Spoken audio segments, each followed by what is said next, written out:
Hello guys, for today's video, gagawa tayo ng DIY dishwashing liquid. Una, maglagay tayo ng 17 liters na tubig sa balde.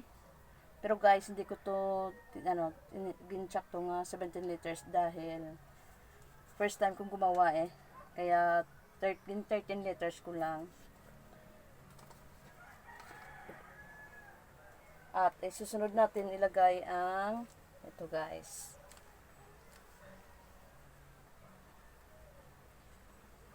Ilagay natin ito ng dahan-dahan. Huwag natin biglain guys. At atin itong haluin. Haluin natin ito hanggat ito ay mag-dissolve.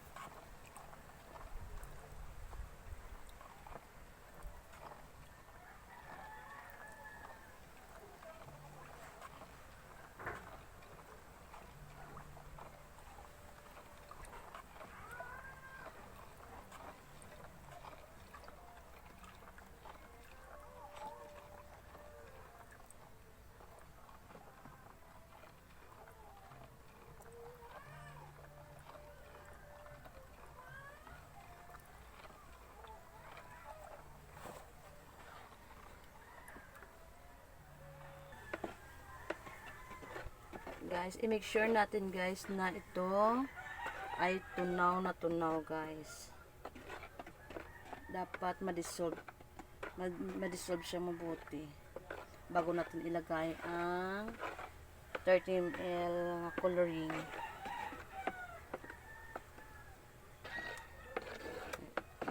Ito na guys. Ilagyan natin ito ng coloring.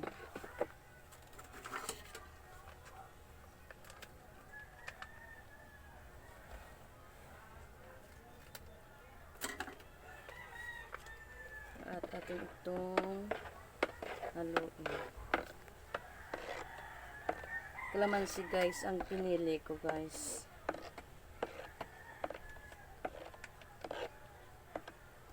Nag-try ako nga gumawa ng DIY dishwashing liquid.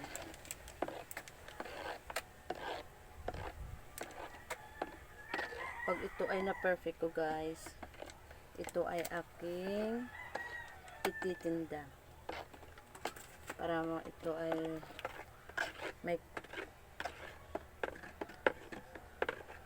pag ito ay perfect. Habang atin ito ay hinahalo, ilagay na natin yung susunod. Ito guys, yung 50 ml IDTA.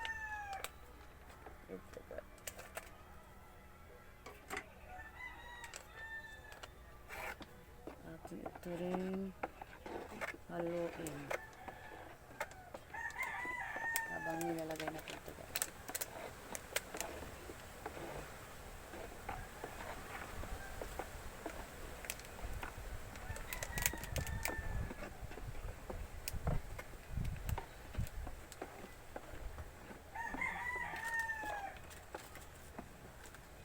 At next natin ilagay guys yung 15 ml na antibac. Ito guys.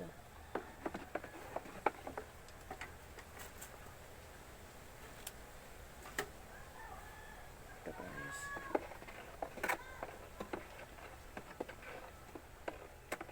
Kalamansi ito guys. Next kong gagawin guys, yung kulay yellow naman. Yung lemon.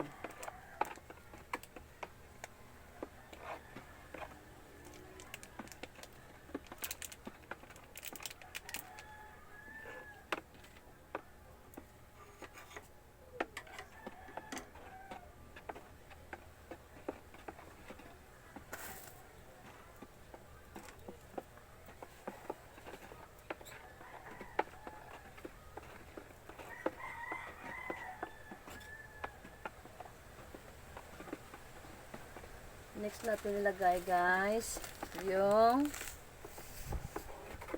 850 grams na sodium chloride. Atin itong dunting ilagay habang atin itong hinahalo. Make sure natin na ito ay tunaw. Tunaw na tunaw.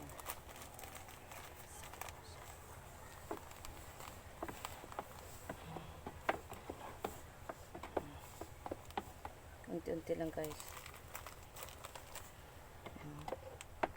Make sure natin ito ay tunaw na tunaw guys.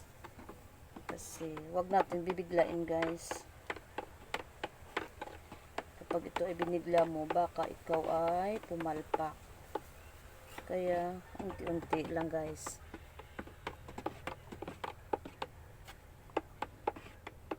Make sure natin ito ay tunaw na tunaw.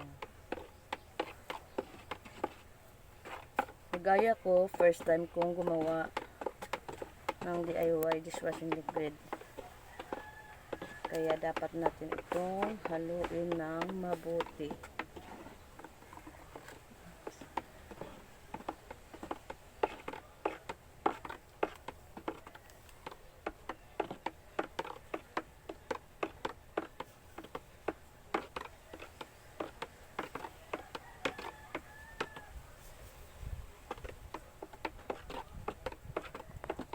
Habang ikaw ay humahalo, dapat meron kang patience.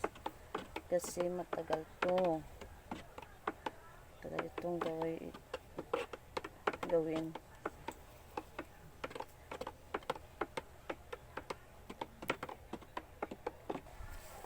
Unti-unti natin itong ilagay guys. Kasi baka ito ay kung ginulpi mo to,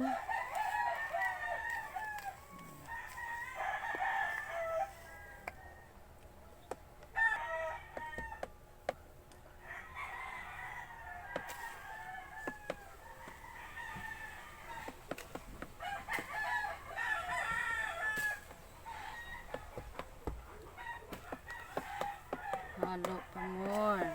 Halo-haloin natin ito hanggang ito ay ma-dissolve. Hanggang ito ay maubos. Maubos itong mailagay. Kunti na lang guys. Kunting halo.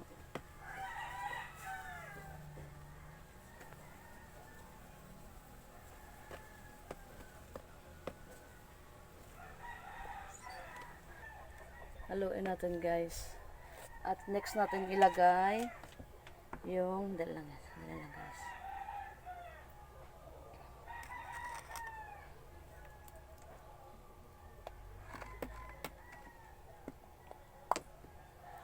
Next natin ilagay guys yung kanyang 15 ml scent. Ang amoy, kanyang amoy. At atin itong 1 minute, at atin itong haluin ng 1 minute. Guys. Haluin natin ito ng 1 minute.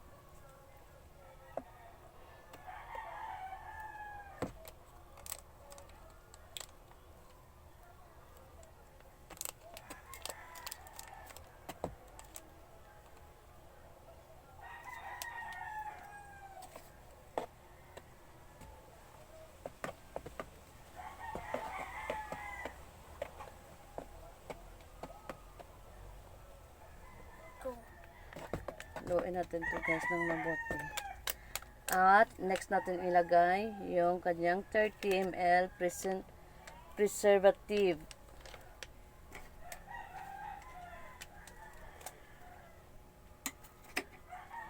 Lagyan natin ng preservative. At haluin. Stir natin ng halo-haloin natin ito guys.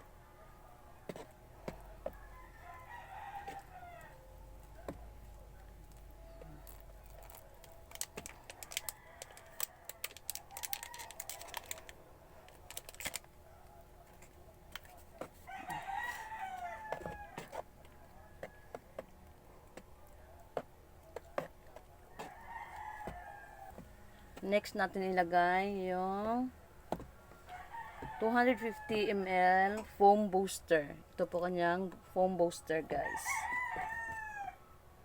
I-shake natin muna. I-shake natin, guys.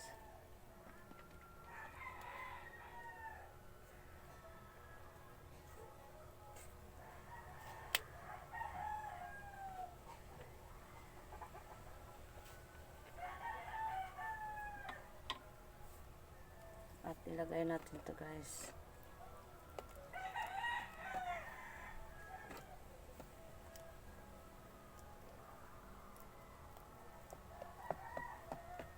At natin itong haluin ng mabuti.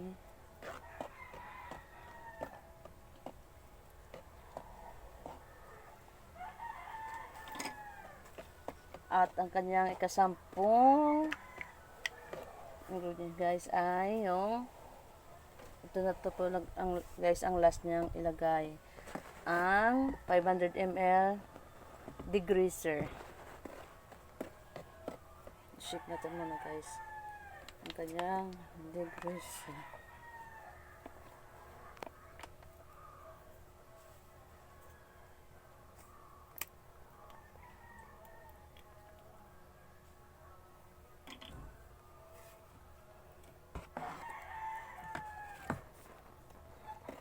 Lagyan na natin ito, guys, ang 500 ml degreaser.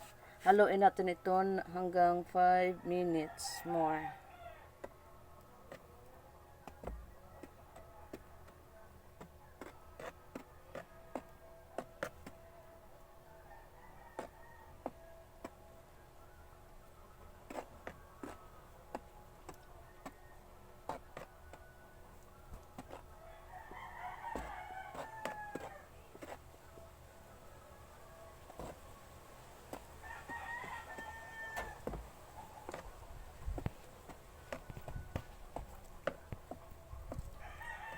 Haluin natin to, guys, ng 5 minutes more. Ito na, guys. Tapos na po, guys.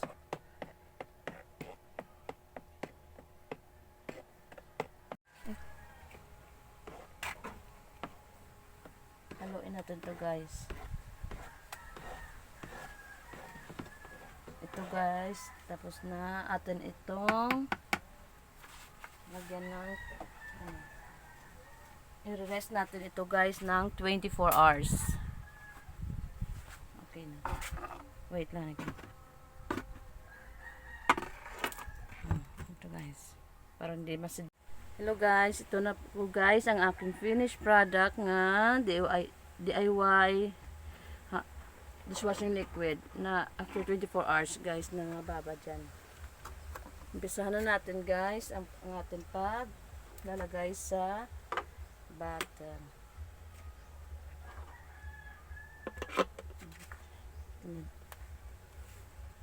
Ito na, guys. Tingnan natin, guys. Ang sobrang lapot niya, guys. Ito na po ang kanyang finished product. Ang ginawa kong DIY hand dishwashing liquid.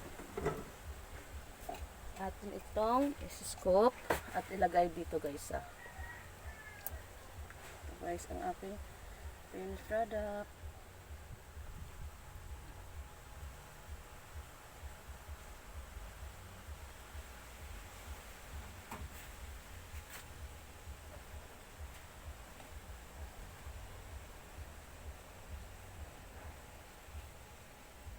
Pwede natin to, guys, maibibenta sa halagang 30 pesos, guys, ang 500 ml.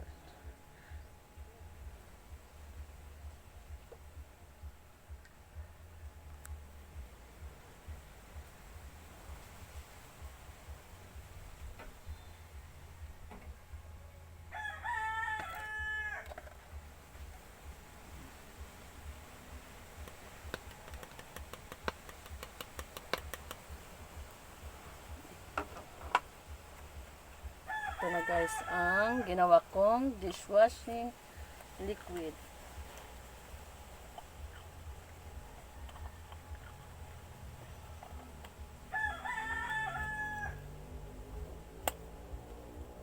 Next time kong gagawin guys ay yung lemon.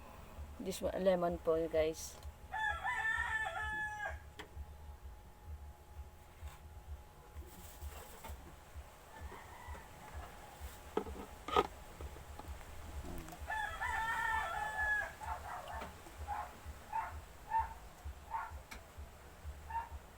Sobrang lapot niya guys.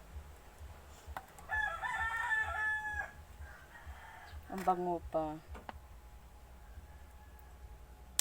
First time ko lang to guys gumawa.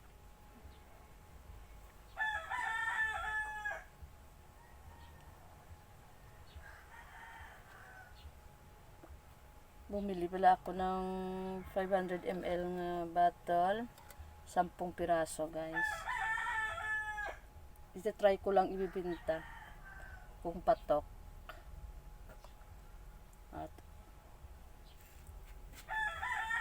At sige guys, thank you sa panonood ng aking video. Salamat!